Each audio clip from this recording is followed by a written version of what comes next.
এসব নতুন কিছু না, স্যারকে মাঝে মাঝে এভাবে বাড়ি যেতে হয়। আসলে মিসেস সিংহ হঠাৎ হঠাৎ অসুস্থ হয়ে পড়েন। আরে দূর, কোনো কাজের কাজ হলো না, সেই ইলেকট্রিক অফিসে বিল জমা দেওয়ার জন্য আবার যেতে হয়। আবার? হ্যাঁ। উফ, অপু, অপু কি হয়েছে? এরকম মন মরা দাঁড়িয়ে আছিস কেন? যখন থেকে এসেছে এরকমই হয়ে আছে। এ কি, এ তো শরীর টরীর খারাপ করলো নাকি রে? না না, শরীর খারাপ হলে তো বলতো। তুমি কখনো বলো? শরীর খারাপ করলে কখনো কিছু বলো? ওই শরীর নিয়ে তো দৌড়ঝাঁপ করে সমস্ত কাজকর্ম করতে থাকো। ও মা, বল না তোর কি হয়েছে, বল না মা। ব্যাস, এখন মেয়ে যতক্ষণ না কথা বলবে বাপ ঘ্যান ঘ্যান করেই যায়। ফোনটাও আমাকেই ধরতে হবে, তাই তো? তোমরা দাঁড়িয়ে থাকো। এই না, কি নাম্বার? হ্যালো ম্যাডাম, আমি প্রবীণ বলছি। নবীন প্রবীণ আমি কাউকে চিনি না, ফোন রাখুন তো। আমি ব্যাংক থেকে কথা বলছি ম্যাডাম। না না দাদা, ব্যাংক থেকে কথা বলার কি এটা কোনো সময়? ম্যাডাম, কাস্টমাররা সবাই সারাদিন ব্যস্ত থাকেন বলে আমরা ওই সময়টা ডিস্টার্ব করতে চাই না, তাই রাতের দিকে ফোন করি। ও মানে দিনে রাতে যখন ওকে ডিস্টার্ব করতেই হবে? না না ম্যাডাম, আমরা আপনাদের লোন দিতে চাই। আপনার কি কোনো রকম লোন লাগবে? লোন? ব্যাংকের লোকগুলো কি করে জানতে পারলো আমাদের এত কষ্ট? হ্যাঁ দাদা, আপনারা কি করে জানলেন যে আমাদের মেয়ের বিয়ের জন্য টাকা লাগবে? আমরা তো চিঠি টিটি করে কিছু চাইনি নিজে থেকে। হে ভগবান, তুমি আছো, ভগবান তুমি আছো। হ্যালো ম্যাডাম, আপনাদের বছরে ইনকাম কত জানতে পারলে আমি আপনাকে বলতে পারবো আমরা ঠিক কত টাকা লোন দিতে পারবো। এই ছোটু, এই দেখ দেখ বছরে কত টাকা ইনকাম করো। দোদ কি বকে যাচ্ছে বলো তো? কি আরে লোন দিতে চাইছে। না না শুনুন, আমাদের লোন টোন কিচ্ছু লাগবে না। হ্যাঁ, এরকম রাতে বিতে ফোন করে একদম জ্বালাবেন না, রাখছি। বাবা, লোন দিতে চাইছে, তুমি কেটে দেবে? থামো তো। আচ্ছা, তুমি মেয়েটাকে কখনো এরকম দেখেছো? একটা কথা বলছে না, চুপচাপ দাঁড়িয়ে আছে। তোমার সে নিয়ে কোনো চিন্তা নেই? এদিকে বলো অষ্টমীর দিন এলে তুমি খুব চিন্তায় থাকো, সব ভুলে গেলে নাকি? আরে না রে বাবা, কি রে মা, শরীর টরীর ঠিক আছে তো? কি অফিসে কিছু হয়েছে নাকি? কি রে অপু, আজ স্যার কিছু বলেছে নাকি তোকে? আরে আমি কিছু জানতে চাইছি না, তোর বাবা যতক্ষণ না তুই কথা বলবি একদম মাথা খারাপ করে দেবে আমার। কি হয়েছে বল না। এই ঠিক আছে থাক, ও যখন বলতে ইচ্ছা হবে তখন বলবে। এতক্ষণ আমাকে খোঁচালে কেন গো? আমি কাজ করছি, ফোনে কথা বলছি, লোন টোন আসছে, তুমি কেটে দিয়ে এখন মেয়ে করতে। তোমার একটু ঝগড়া করা বন্ধ করবে? দেখেছো, আমার ভালো লাগছে না, আমি যাচ্ছি রুম্পার কাছে, আমার খুব নোটস নেওয়ার আছে। তোমার জন্য আমাদের ঝগড়া লাগে।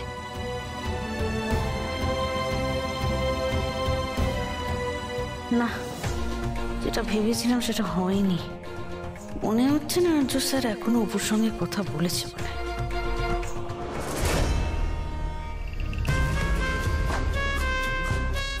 গোমূত্র থেকে সোনা এক্সট্রাক্ট করার ব্যাপারটা ব্যাপক। এই ব্যাপারটা আমি এতদিন জানতাম না। দারুণ ইন্টারেস্টিং একটা কনসেপ্ট, দুর্দান্ত। মানসিকে বলি ব্যাপারটা।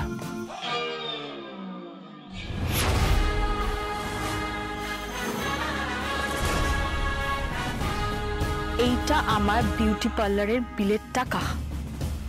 ইয়েস মানসি, আমি 15 লাখ টাকা চেয়েছিলাম, এখানে 2 লাখ টাকা আছে, বাকি 13 লাখ টাকা কোথায়? স্যার আমাকে যে অ্যামাউন্টটা পাঠিয়েছে আমি ওটাই তোমাকে দিলাম।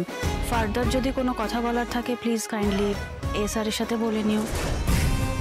এখন সব কিছু আমাকে তোমার ASR এর থেকে জিজ্ঞেস করে করতে হবে?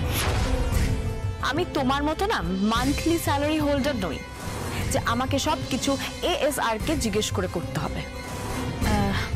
না অ্যাকচুয়ালি তুমি না আগের এক্সপেন্ডিচার মানে কি কোথায় কি খরচা করেছো না করেছো সেগুলো সাবমিট করোনি, বাট তাও আমি তোমার রিকোয়েস্টে এই চেকটা নিয়ে এসেছি। What request? এখন আমার নিজের টাকা তুলতে গেলে আমাকে রিকোয়েস্ট করতে হবে? অর্ক আমার হাজব্যান্ড যদি এতটা কেয়ারলেস না হতো না তাহলে আমি আজকে এই সিচুয়েশনেই থাকতাম না। মানসি, এই কি মীরা, তুমি এখানে?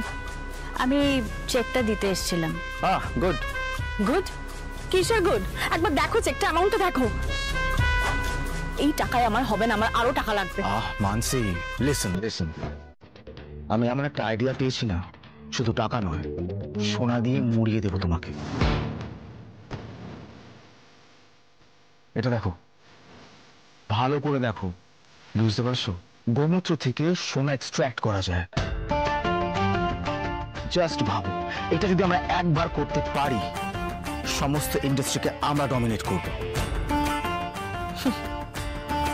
অলরেডি তুমি দুটো ফ্রড লোককে বিশ্বাস করে সরকারি জমি কিনতে গিয়ে একটা ব্লান্ডার করেছো, এখন আবার এগুলো। সো হোয়াট, ভুল হতেই পারে, তাই না? আরে বাবা, নো নিড টু ওয়ারি, দাদা সব সামলে নিয়েছে, কোনো লস হয়নি। But I am very much sure এই সোনার এক্সট্রাকশন ব্যাপারটা শিওর শট। এই সব কিছু বাদ দাও। তুমি জানো তোমার দাদা নতুন একটা নিয়ম করেছে যে আমরা যাই খরচা করব তার সব হিসেব তাকে দিতে হবে। সো হোয়াট, দেবে, প্রবলেমটা কোথায়? বলছিলাম যে ফার্দার যদি আর কোনো টাকা লাগে তাহলে আগের খরচার হিসেবগুলো একটু জমা করতে হবে, এটাই বলতে এসেছিলাম। Have a good day. Okay, thank you. আমি জাস্ট এগুলো নিতে পারছি না। মানসি, তুমি না বড্ড বেশি চিন্তা করো। এটা ভালো করে দেখো, এটা কিন্তু সায়েন্টিফিক্যালি প্রুভেন। ওই কি ভাবছিস? তখন থেকে কোনো কথাই বলছিস না। স্যাম বুকটা পড়ে আমি তো পুরো কনফিউজ হয়ে গেলাম।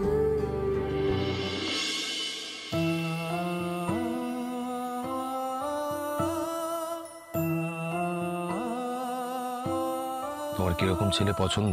যাকে প্রথমবার দেখে মনে হবে ভগবান তাকে আমার জন্যই তৈরি করেছে, যাকে দেখে মনে হবে ভালোবাসার জন্য সে সবকিছু করতে পারে।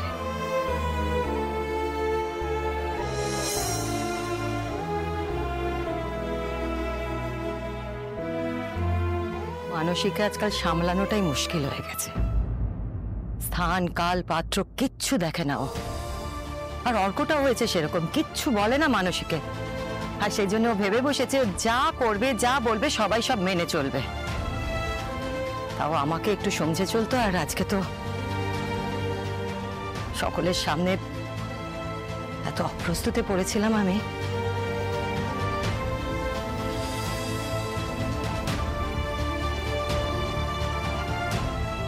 তুই এসে গেছিস, আমি নিশ্চিন্ত। তুই সব ঠিক করে দিবি এখন আর্য। মা, এসব নিয়ে আর ভেবো না, মন খারাপ করো না। দেখো, হাজবেন্ড ওয়াইফের মধ্যে ভালোবাসাটাই প্রধান, জানো তো। যদি তাদের মধ্যে ভালোবাসা থাকে তাহলে হাজবেন্ডের যেমন তার ওয়াইফের প্রতি বলার অধিকার থাকে, ঠিক তার ওয়াইফেরও হাজবেন্ডের ভালো মন্দ সেই সব নিয়ে বলার অধিকার থাকে। কটা ভালো কথা বলেও। আচ্ছা, এই যে তুমি বললে আমি এসে গেছি, তুমি এখন নিশ্চিন্ত, তাহলে এগুলো নিয়ে কেন ভাবছো? ছাড়ো, বাদ দাও না, কি আছে।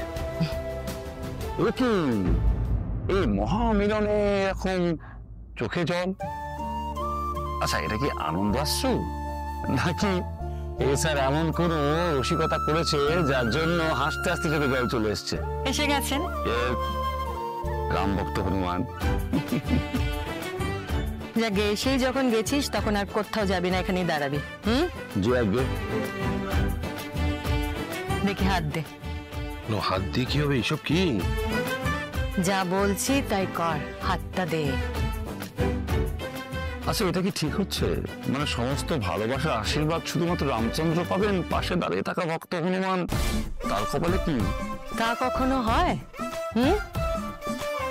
তুই হলিস আর্যর সবচেয়ে কাছের বন্ধু।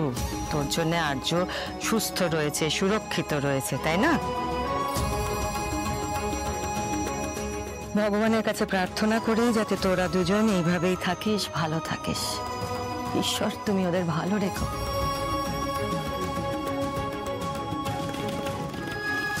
তোর জন্য একটা গিফট আছে।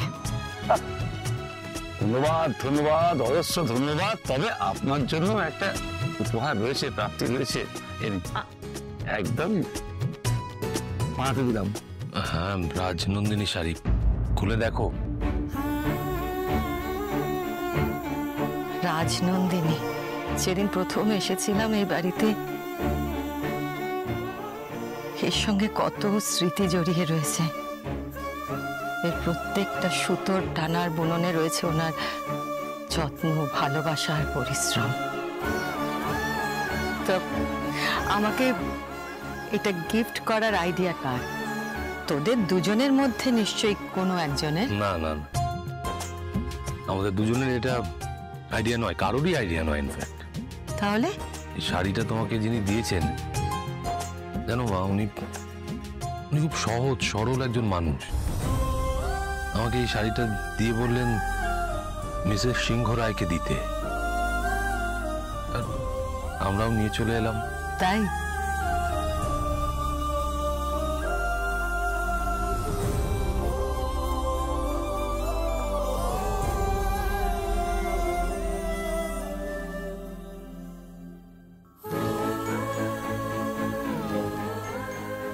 এই শাড়ি,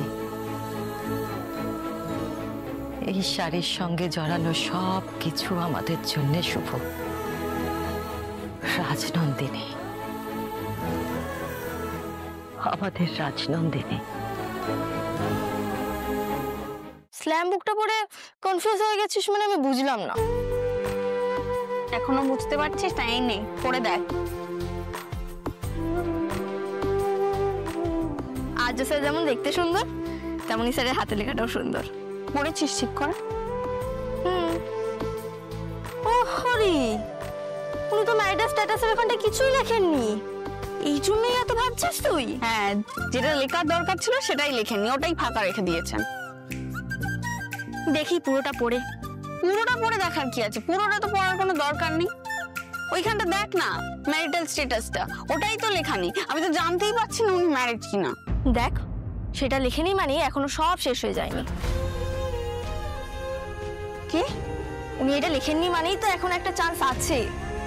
আর তোকে কি বলেছিলাম, মিসেস সিংহ রায় মানেই যে আর্য সিংহ রায় বউ, তার কি মানে আছে? আজকে অফিসে সবাই বরাবরই করছিল রে, মিসেস সিংহ রায় নাকি মাঝে মধ্যে অসুস্থ হয়ে যায়, তার জন্য স্যারকে ছুটতেও হয়। তো বউ ছাড়া আর কি হবে?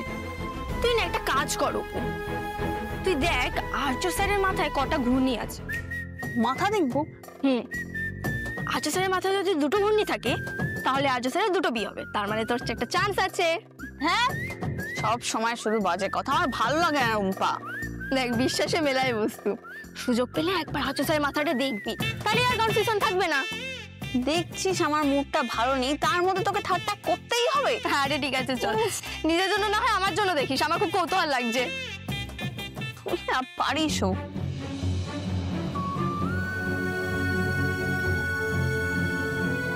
তোমরা তো এবার দোলের ইভেন্টে এলে না, ভালো হয়েছিল ইভেন্ট। দোলের ইভেন্টটা যেভাবে শেষ হয়েছে ওনারা জাননি ভালোই হচ্ছে। কেন, কোনো সমস্যা আছে? না আসলে হলিতে আর কি সমস্যা হবে? হলিতে এভরিথিং ইজ কুল, সো রঙিন। রাঙিয়ে দিয়ে যাও যাও যাও। থাক থাক, শোনো, আমরা যাই না যাই, আমার আশীর্বাদ তোমাদের সঙ্গে সব সময় রয়েছে। দাদা, আমার মাথায় একটা দারুণ বিজনেস আইডিয়া এসছে, এখন বলবো? একদম ইউনিক আইডিয়া, আমি তো নামও ঠিক করে ফেলেছি, গোপী গোল্ড। কি গোল্ড? গোপী গোল্ড। গোপী গোপী। ছোট দাদা বাবু, আপনি আমার নামে ব্যবসা করবেন? এত চুপ করতো, গোপী বলিনি, গোপী। গো মানে গোমাতা। দাদা ওর কথা বাদ দিন তো, যত বোকা বোকা আইডিয়া ওর মাথাতেই আসে। আরে তোমায় তো বললাম এটা সাইন্টিফিক্যালি। তো বললে বলেই মেনে নিতে হবে? দাদা আপনি জানেন ওর অর্ধেক কথাই ফালতু হয়, কিন্তু আমাকে ওর মতো ভাববেন না। তোমার হঠাৎ মনে হলো কেন যে আমি তোমাকে অন্যরকম ভাবি? না হলে আমাদের আন্ডারে কাজ করা কেউ সে আমার এক্সপেন্স নিয়ে কথা বলছে, আমার থেকে হিসেব চাইছে। মীরাকে যে আমি সেই হিসেব দিতে বলেছি সেটা কি তুমি জানো? সেই জন্যই তো কথাটা আপনাকে বলছি দাদা, কারণ এরকম স্ক্রুটিনির অভ্যেস তো আমার নেই। হিসেব রাখতে ক্ষতি কি মানুষই? তুমি তো বুঝে শুনেই খরচা করো, তাহলে হিসেব দিতে অসুবিধা কোথায়? আমি তো সেটা ওকে বলেছি। মানে দাদা যেটা বলবেন সেটাই সবসময় ঠিক। হ্যাঁ মানছি উনি বিজনেস করে করে হিসেবটা অনেক ভালো বোঝেন, কিন্তু বাড়ি পরিবার এগুলো বোঝেন উনি? সম্পর্কের ভ্যালু ওনার কাছে আছে? যে বাড়ির লোকের হিসেব দিতে বলা হচ্ছে, যে বাড়ির লোকের খরচা নিয়ে এত প্রশ্ন উঠছে, সেই বাড়িতে উনি আদৌ থাকেন?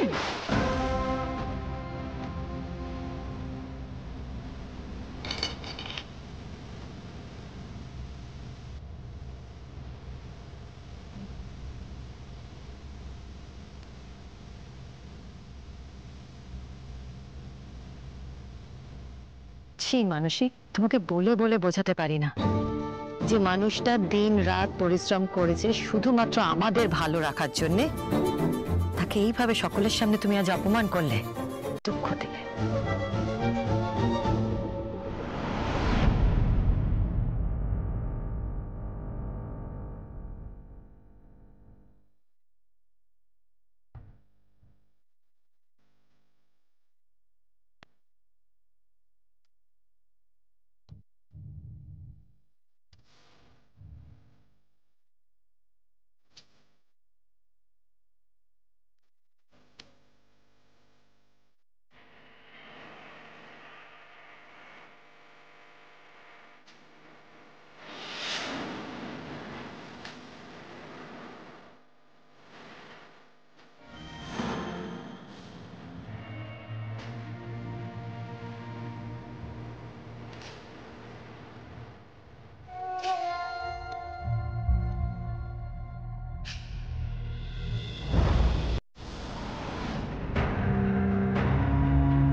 মন খুব অশান্ত না হলে তো স্যারে ঘরে ঢুকবেন না। কি হলো কে জানে, ভগবানই জানেন উনি কখন এই ঘর থেকে বেরোবেন। ফোনটা ধরুন আর্য স্যার। আর্যর ফোন এখানে? তো ধরছেই না, কি করি? আর একবার করবো নাকি পরে করবো কিছুই বুঝতে পারছি না। করি আর একবার, ধরলে ধরবে, না হলে আবার পরে চেষ্টা করবো।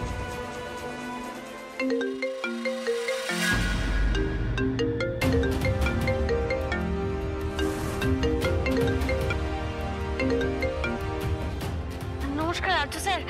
এত রাত্রিবেলা আপনাকে ফোন করে বিরক্ত করলাম স্যার। মেয়ের মা তো স্যার, আমার চিন্তা কিছুতেই মিটছে না। মানে যতক্ষণ আপনি অপুকে বুঝিয়ে শুনিয়ে রাজি করাচ্ছেন ততক্ষণ আমি আর কি কিছুতেই। কি দেখছিস যা? আমি আর্য নই, আর্যর মা বলছি। সবসময় এদিকে তাকিয়ে থাকে। হ্যাঁ স্যার, আপনি আমার শেষ ভরসা স্যার। আপনি যেভাবেই অপুকে বিয়েতে রাজি করান স্যার। আমি এখন রাখছি। হ্যাঁ, মহিলা বোধহয় আমার কথাই শুনতে পাননি, কিন্তু কে অপু জানতে হবে আমাকে। এই অপু, তো আয় না মা, একটু হাতে হাতে কাজ করে দে না। এই ফ্যান গালতে গালতেই গলদ ঘর্ম হয়ে যাচ্ছি। আর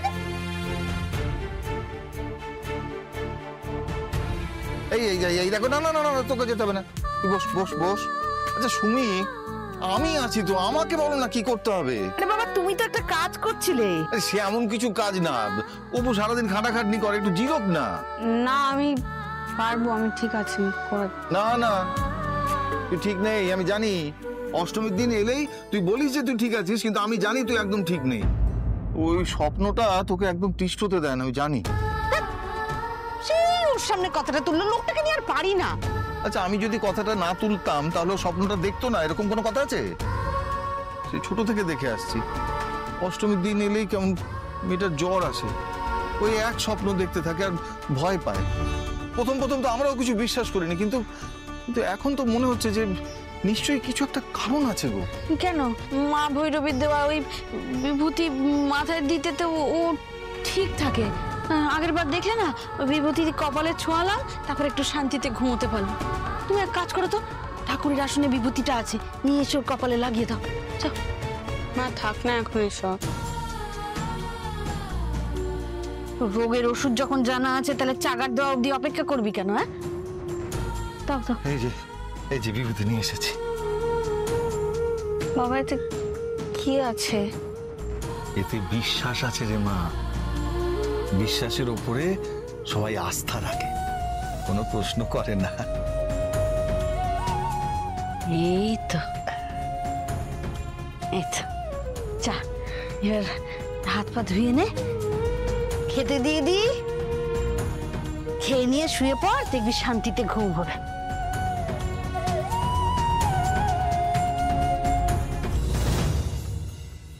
আপনি ডেকেছিলেন, কিছু হয়েছে? অপুকে।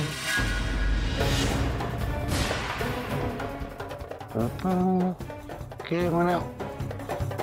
আপনি হঠাৎ করে এই নামটা কেন? তুমি জানো না এটা আমাকে বিশ্বাস করতে হবে কিঙ্কর?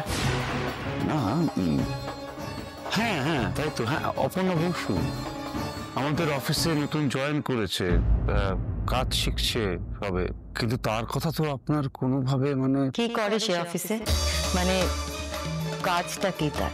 এখনো স্পেসিফিক কিছু কাজ করে না, বাচ্চা মেয়ে সবে কাজ শিখছে। বাচ্চা মেয়ে?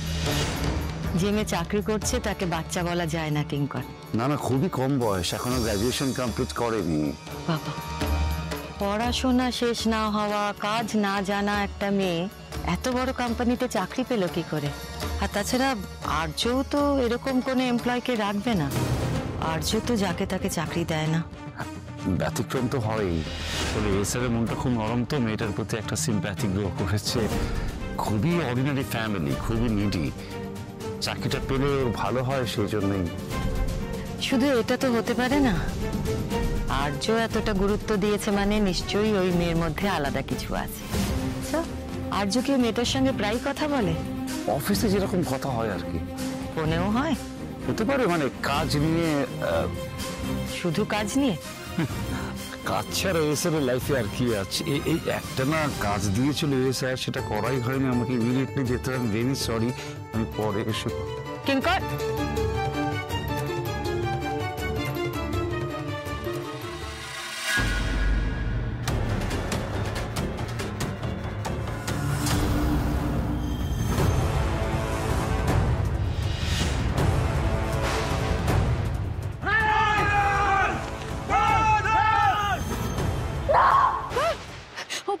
অপু, কি হলো? আমার স্বপ্ন দেখেছিস মা? সেই স্বপ্ন দেখে কি হয়েছে? কি হয়েছে? দাঁড়া একটু চল। জল তাড়াতাড়ি তাড়াতাড়ি। শান্ত হ, শান্ত হ, শান্ত। কি হচ্ছে না? এসো এসো এসো। এনে মা, এনে একটু জল খা, জল খা। কি গো, মা ভৈরবীর বিভূতিও তো কাজ করলো না গো। অনেক আগে দেওয়া হয়েছে তো, তাই বোধহয়। তুমি যাও, এক্ষুনি একবার বিভূতিটা লাগিয়ে দাও। যাও যাও যাও। শান্ত, আমার কিচ্ছু হবে না, সব ঠিক হয়ে যাবে, সব ঠিক হয়ে যাবে, ভয় পাস না।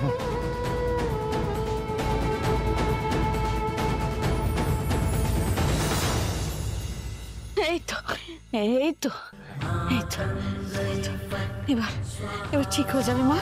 এবার তুই ঘুমিয়ে পড়, ওকে একটু শুয়ে দাও, দেখবি আর স্বপ্ন দেখবি না। তুমি এসো এসো মা, আস্তে আস্তে এসো তো বাবা, এসো এসো, শুয়ে দাও। ঘুমো মা, ঘুমো। আর মনে মনে ঠাকুরের নাম নে, কেমন? আমি লাইটটা অফ করে দিই।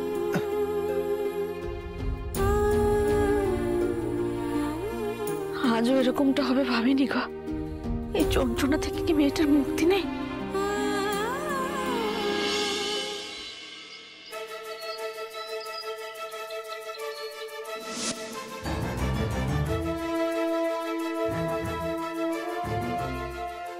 স্যার,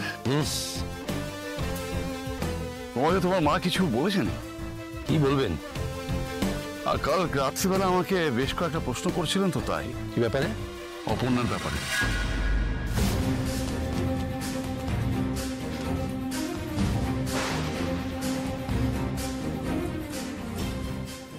মা অপর্ণার ব্যাপারে জানলো কি করে? সেটা তো আমার কাছে প্রশ্ন। আরো অবাক হলাম তোমার মায়ের মুখে অপর্ণার নামটা শুনে। আমাকে তো প্রায় চেপে ধরে অপর্ণার বিষয়ে সবকিছু জানতে চাইছিলেন। সবকিছু মানে? কিছু মানে অপর্ণা কোথায় থাকে, কি করে, ইত্যাদি ইত্যাদি।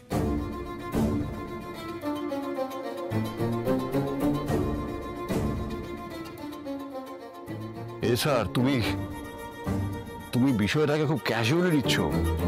তুমি বুঝতে পারছো না তোমার মা হঠাৎ আমাকে কেন জিজ্ঞেস করছে অপর্ণার বিষয়ে? আমি তো ভেবে পাচ্ছি না উনি হঠাৎ করে অপর্ণা মানে এই নামটা মাথায় এলো কোত্থেকে, জানলো কি করে? সেটা তো আমারও প্রশ্ন। মাকে জানানোর মতো 3 জন লোক আছে, 1 মীরা, 2 অর্ক, 3 নম্বর জন তুমি। এবার আমি ভাবছি এই 3 জনের মধ্যে মাকে জানালো কে? আমি যে জানাইনি সেটা তুমি আশা করি ভালো করে বুঝতে পারছো। আমি ভাবছি যে অফিসের এতগুলো স্টাফের মধ্যে তোমার মা শুধুমাত্র অপর্ণার ব্যাপারে জানতে চাইছেন কেন? হয়তো ওনার কানে কিছু কথা গেছে। বারবার বলেছিলাম সাবধান হও, সামলে নাও।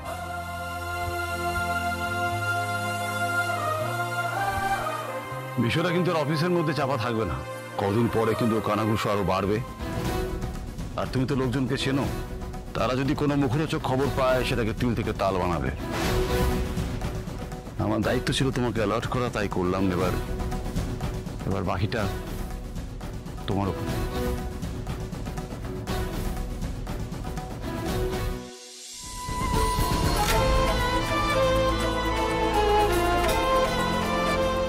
ব্যাপারটা হাতের বাইরে বেরিয়ে যাওয়ার আগে আমাকে অপর্ণার সঙ্গে একবার কথা বলতে হবে।